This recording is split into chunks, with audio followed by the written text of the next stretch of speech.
The divorce papers lay on the glass table, sharp under the morning light. Emily sat motionless, her pulse steady but her mind spinning. Her ex-husband, Daniel, stood across the room, cold and expressionless. Without a hint of hesitation, he pulled out his phone and dialed her father's number. "Mr. Brooks," he said slowly, each word dripping with disdain, "come and pick up your troublesome daughter. If she's still here in an hour, don't blame me for what happens." Emily didn't cry. She only stared at the wall clock, the ticking sound echoing in her chest. She knew something Daniel didn't. He wasn't about to throw her out of this house. His entire arrogant family was. 5 years earlier, Emily Brooks had walked down an aisle covered in white roses. It was the kind of wedding people talked about for months. Her father, Henry Brooks, was the CEO of Brooks Development, a well-known real estate empire. Daniel was just a sales director in a mid-level construction company. Yet, Emily loved him truly, believing that love could bridge any gap between social classes. Her father, though cautious, gave his blessing. His wedding gift was a luxurious penthouse on Park Avenue. "A foundation for your future," he said proudly, handing them the deed in both their names. Emily thought she had everything a woman could dream of: love, security, and a beautiful home. The first few years were blissful. Daniel was attentive, charming, and ambitious. Emily adored how he surprised her with flowers and handwritten notes. Her mother-in-law, Margaret, was initially distant, unsure whether a wealthy man's daughter could manage a household. But when she saw her son's growing success and the support he received from Emily's family, she softened. "You're good for Daniel," Margaret said one evening over tea, and Emily's heart swelled with joy. She gave up her job, choosing to support Daniel's career and manage their home. She believed that their happiness was built on love, not wealth. But love, she was about to learn, can change its face overnight. It began one quiet Saturday evening. Emily was helping Margaret set the table for dinner when her father's name flashed on her phone. She smiled and answered cheerfully, "Hi, Dad. You're just in time, we're having dinner." But his voice wasn't the strong, confident one she knew. It was tired, broken. "Emily," he said softly, "listen to me carefully. You need to stay calm." Her stomach clenched. "Dad, what's wrong?" A long pause followed. "The company, Brooks Development. We're filing for bankruptcy." The word hit her like a sledgehammer. "Bankruptcy? No, Dad, that's impossible." "It's true," he said, his voice trembling. "I trusted the wrong people. I've lost everything." Emily's hand shook. The phone slipped from her grip and hit the floor. Margaret and Daniel froze, watching her pale face. "Emily, what happened?" Daniel asked. She couldn't speak. Her throat burned as tears spilled down her cheeks. Daniel picked up the phone and listened silently to her father's weak voice. When he hung up, his face was unreadable. "What did he say?" Margaret whispered. Daniel looked at her, then at Emily. "Her family's bankrupt," he said flatly. Margaret blinked, then forced a smile. "Well, hard times come and go. You'll just have to stay strong, dear." But dinner that night was eaten in silence. Emily didn't know it yet, but that phone call marked the beginning of a nightmare that would strip away every illusion she had about love and loyalty. The next morning, Emily woke up with red, swollen eyes. Her heart still felt heavy from the night before, but she tried to convince herself that Daniel would stand by her. He had always been her strength. But when she went downstairs, she noticed something strange. The warmth in the house had disappeared. Margaret sat at the table sipping coffee, her lips tight, her eyes sharp. "Morning," Emily said softly. Margaret didn't look up. "You're up late. Maybe now that your family's broke, you'll learn some discipline." Emily froze. The words cut like glass. I beg your pardon." "Oh, don't play innocent," Margaret snapped.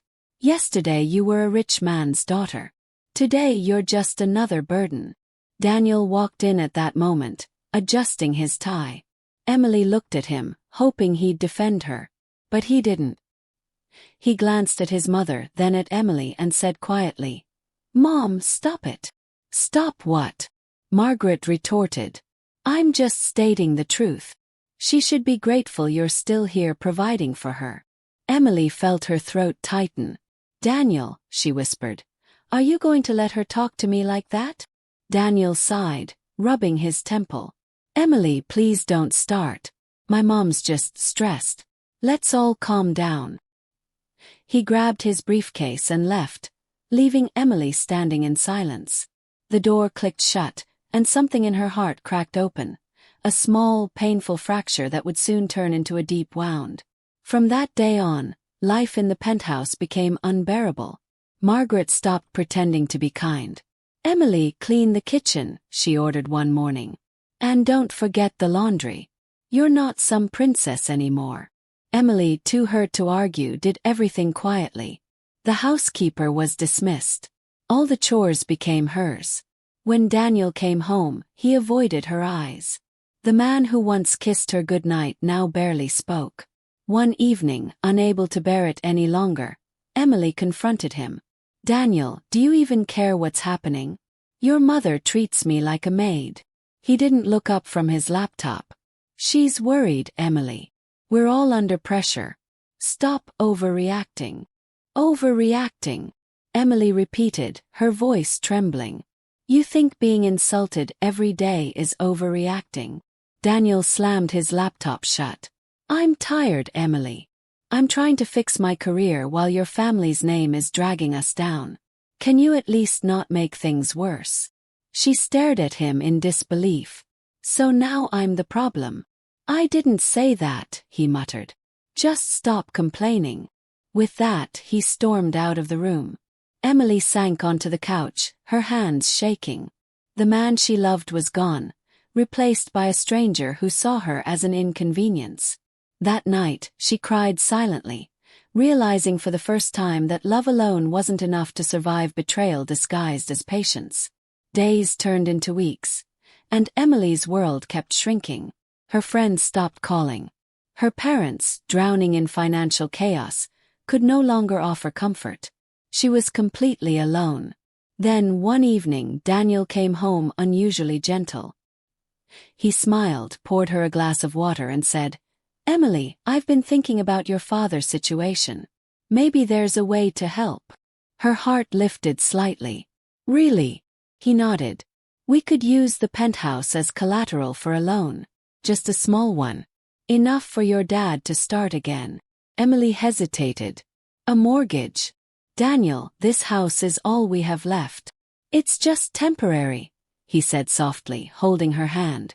Trust me, it's for your family. She looked into his eyes and against all sense of caution whispered, All right. I trust you. The next morning, Daniel returned from work with a leather briefcase and a charming smile that felt almost rehearsed. Emily, he said gently, I've already met with the bank. Everything is prepared. We just need your signature since the house is in both our names. He placed a stack of neatly arranged papers on the table. Emily's eyes widened at the thickness of the documents. That's a lot of paperwork for one loan, she said hesitantly. Daniel chuckled softly, masking the impatience flickering behind his eyes. Standard procedure, he said smoothly. You don't need to worry. These are all just formalities. Trust me, sweetheart. This is the only way to save your father. Emily's hands trembled slightly as she flipped through the pages. The text was full of dense legal terms, repayment clauses, mortgage details, and interest rates. She barely understood half of it. Daniel, maybe we should get a lawyer to review this first, she murmured. His expression darkened for a split second before he quickly smiled again. Emily, it's already been checked. The bank won't wait forever, and your father's situation is urgent.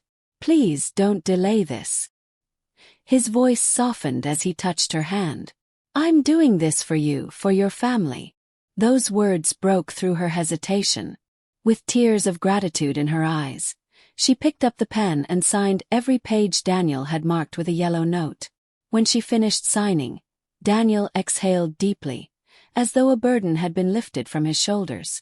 You did the right thing, he said, kissing her forehead. Now your father can have hope again.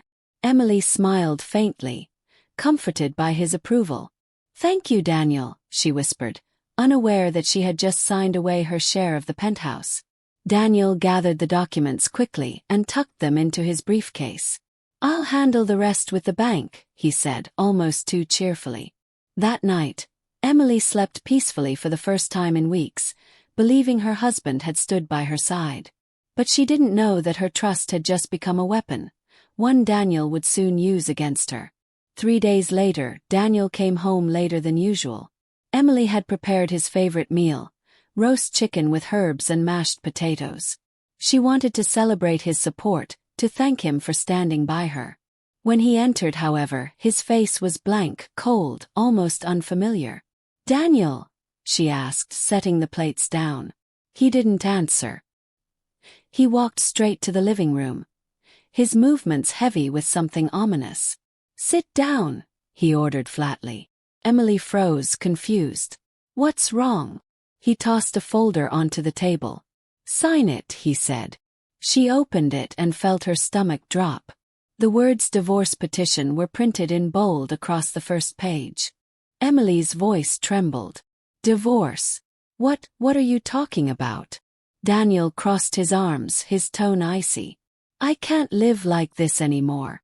Your family's problems have dragged me down enough." She stared at him, her heart pounding. "You said you'd never abandon me. You said we were in this together." Daniel scoffed. "That was before I realized your family has nothing left. You're not the woman I married, Emily. You're just a burden." Margaret appeared from the hallway, her arms folded smugly. "He's right," she sneered. "You should be grateful my son even tolerated you this long. Now sign those papers and get out of our house." Emily's knees went weak as she whispered, "Our house? This was a gift from my father." Margaret laughed cruelly. "Your father's gift? Don't make me laugh. Everything here belongs to my son now." Emily turned to Daniel, desperate. "Tell me that's not true." Daniel smirked and reached into his briefcase. He pulled out another document and threw it on the table. "See for yourself," he said coldly. Emily picked it up with trembling fingers and read the title, "Quitclaim Deed." Her name was there, her own signature beside Daniel's. "This transfers your share of the property to me," Daniel explained mockingly. "You signed it yourself, remember?" Her mind went blank as realization struck. The loan papers. He had slipped the property transfer among them. "You tricked me," she gasped. Daniel leaned closer, his voice dripping with triumph. "Tricked you? No, Emily. You were just too trusting. You gave me exactly what I wanted." Margaret clapped her hands slowly, grinning. "Bravo, son. Now this house is finally in the right hands." Emily's tears fell freely. "You used me," she whispered, her voice cracking. "You never loved me at all." Daniel shrugged. "Love doesn't pay bills." He stood up, folding his arms. "Now you can make this easy or hard. Sign the divorce papers and pack your things. You have no right to stay here anymore." Emily looked around at the home that once symbolized love, now turned into a prison of betrayal. "I'm not leaving," she said quietly. Daniel laughed bitterly. "Oh, you will. I'll drag you out myself if I have to." "Try it," Emily said, her eyes hardening. "This house was built from my father's blood and sweat. I won't let you take it." Margaret slammed her hand on the table. "You ungrateful girl. Do you think your stubbornness will change the law? The court will side with us." "Then let the court decide," Emily replied, her voice trembling but firm. "I'll see you there." The argument escalated until Daniel, losing patience, stormed upstairs, leaving Emily alone in the wreckage of her marriage. That night she packed a small suitcase, but she didn't leave. She couldn't. Something deep inside told her that this battle was far from over. The days before the court hearing were a blur. Emily sought legal advice, but every lawyer said the same thing. Without proof that Daniel had deceived her, she had no case. "You signed the deed yourself," one attorney told her bluntly. "Unless you can prove fraud, The house legally belongs to your husband. Emily walked out of each office with her heart heavier than before. She had nothing.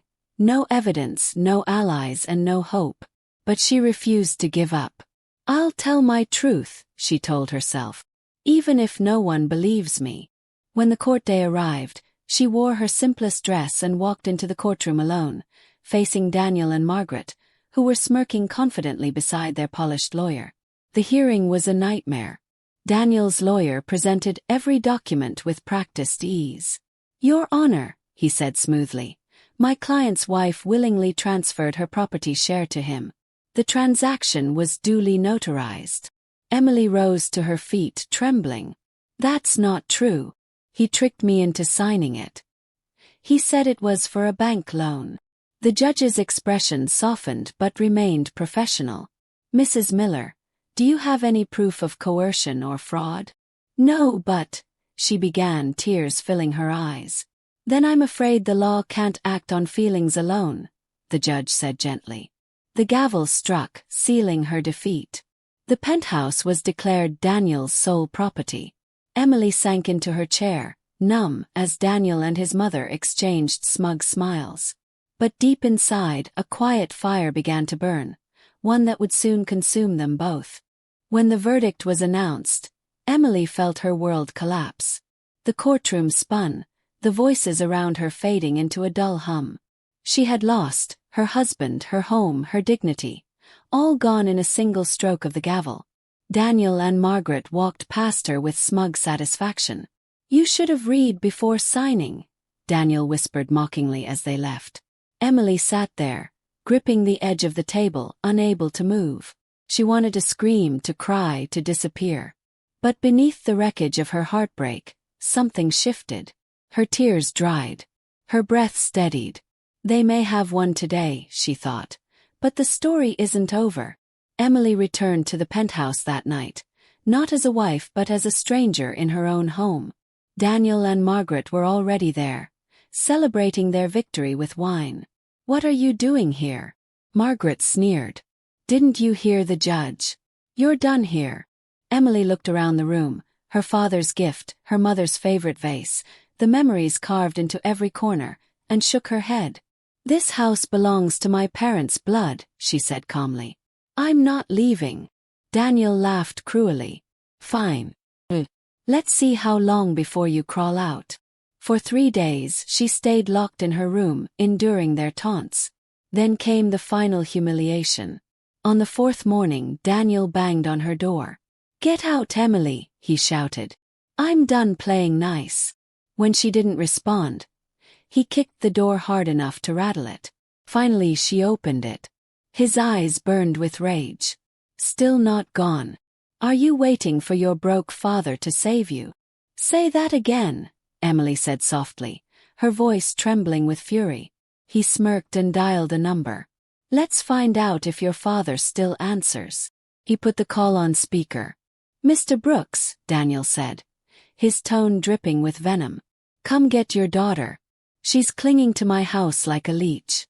You have 1 hour before I throw her out myself. The room went silent.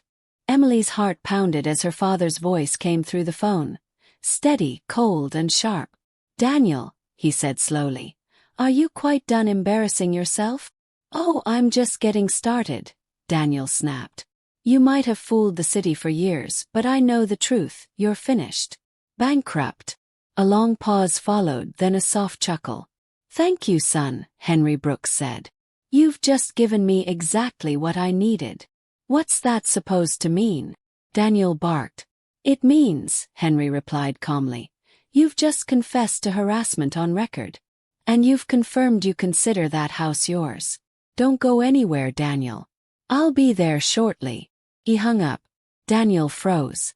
For the first time, fear flickered in his eyes. 30 minutes later, the sound of roaring engines echoed down the street. Emily peered out the window and gasped. A sleek black Rolls-Royce pulled up, followed by 2 Mercedes sedans and a security SUV. Neighbors peeked through their windows as Henry Brooks stepped out in a tailored suit, his presence commanding and cold. He didn't look like a bankrupt man. He looked like a king returning to his castle. Daniel and Margaret came out onto the balcony, confused and pale. "What's going on?" Margaret whispered. "I thought he was broke." "So did I," Daniel muttered, his confidence crumbling. When Henry entered the penthouse, his eyes met his daughter's. "You did well, Emily," he said softly. "Now let me handle the rest." Henry sat calmly on the sofa, motioning for his lawyer, Mr. Jennings, to open a briefcase. "Mr. Miller," the lawyer began, "this penthouse was gifted under a marital trust, the Brooks-Miller Residence Trust. Clause 9.3 states that the trust remains valid only during the marriage. Upon divorce, all ownership reverts to the grantor, Mr. Brooks." Daniel blinked, his mouth dry. That's impossible," he stammered. "We have a court ruling." "A temporary one," Mr. Jennings replied coolly. "Your ruling was based on incomplete evidence. You see, we withheld the original trust agreement until now, for reasons you've made abundantly clear." Margaret's legs gave way, and she collapsed into the chair. "No," she whispered. "No, this can't be happening." Henry rose slowly, his voice echoing with calm fury. "Daniel, I gave you my daughter, my trust, and a future. And you traded all of it for greed." He walked closer, his gaze piercing. "That bankruptcy was a test, a simple test to see what kind of man you truly were. I wanted to see if you would stand by Emily when she had nothing." Daniel's face turned ashen. "A test," he croaked. Henry nodded. "You failed." Margaret tried to stand. "You can't just—" "Enough," Henry snapped. "You deceived my daughter, insulted me, and tried to steal what you never earned. You will leave this house today." He turned to the security guards. "Escort them out." Daniel's knees buckled. "Please, sir," he begged, tears streaming down his face. "I was foolish. Don't ruin my life. I'll make it right." Margaret fell to her knees beside him. "Mr. Brooks, please. He's my only son. Don't send him to jail." Henry's expression didn't waver. "You should have thought of that before you turned into thieves." Mr. Jennings placed another folder on the table. "We have a video," he said calmly, showing Daniel's meeting with a fake court officer he tried to bribe to secure the house. Daniel's face went white. "How did you—" "I set it up," Henry interrupted. "I needed to see how far you'd go." The room fell silent. The weight of their downfall was crushing. "Here's your choice," Mr. Jennings said firmly. "Sign this affidavit forfeiting all rights to appeal and agreeing to leave immediately, or we hand this video to the district attorney." Daniel stared at the paper through tears. "If I sign, you'll let me go." "You'll walk free," Henry said coldly, "but you'll walk out with nothing." Daniel's shaking hands scrawled his name on the document. Margaret followed, sobbing. Henry nodded to his guards. "Help them pack." Within minutes, their belongings were boxed, and the penthouse that once echoed with arrogance now rang with the sound of their defeat. Neighbors watched as the once proud couple carried their boxes to the curb. Emily stood silently at the doorway, her eyes calm but unyielding. When the heavy doors closed behind them, silence filled the grand home. Emily stood in the middle of the living room, trembling, not with fear but relief. Her father placed a hand on her shoulder. "It's over now," he said gently. "No, Dad," she whispered, tears streaming down her face. "It's just beginning." Months later, Emily rebuilt her life. With her father's blessing, she opened her own small architectural studio. Simple, honest, hers. She designed homes for people who had lost theirs, using her pain to create beauty for others. Years passed, and peace replaced sorrow. One day, looking out at the city skyline from her reclaimed penthouse, Emily smiled. "Some storms," she murmured, "don't destroy you. They wash away everything fake so you can finally see what's real."